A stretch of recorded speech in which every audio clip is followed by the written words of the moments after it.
Ultimately, we all have to decide for ourselves what constitutes failure. But the world is quite eager to give you a set of criteria if you let it.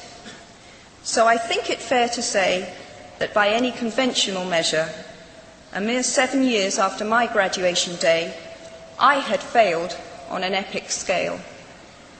An exceptionally short-lived marriage had imploded, and I was jobless, a lone parent, and as poor as it is possible to be in modern Britain without being homeless. The fears that my parents had had for me and that I had had for myself had both come to pass. And by every usual standard, I was the biggest failure I knew. Now, I'm not going to stand here and tell you that failure is fun. That period of my life was a dark one, and I had no idea that there was going to be what the press has since represented as a kind of fairy tale resolution.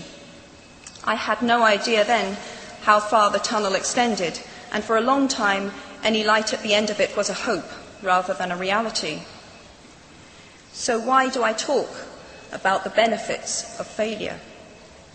Simply because failure meant a stripping away of the inessential. I stopped pretending to myself that I was anything other than what I was, and began to direct all my energy into finishing the only work that mattered to me. Had I really succeeded at anything else, I might never have found the determination to succeed in the one arena where I believed I truly belonged. I was set free because my greatest fear had been realized, and I was still alive, and I still had a daughter whom I adored, and I had an old typewriter and a big idea.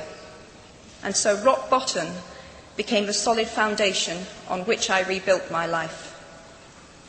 You might never fail on the scale I did, but some failure in life is inevitable. It is impossible to live without failing at something, unless you live so cautiously that you might as well not have lived at all, in which case you fail by default. Failure gave me an inner security that I had never attained by passing examinations. Failure taught me things about myself that I could have learned no other way. I discovered that I had a strong will and more discipline than I had suspected. I also found out that I had friends whose value was truly above the price of rubies. The knowledge that you have emerged wiser and stronger from setbacks means that you are, ever after, secure in your ability to survive.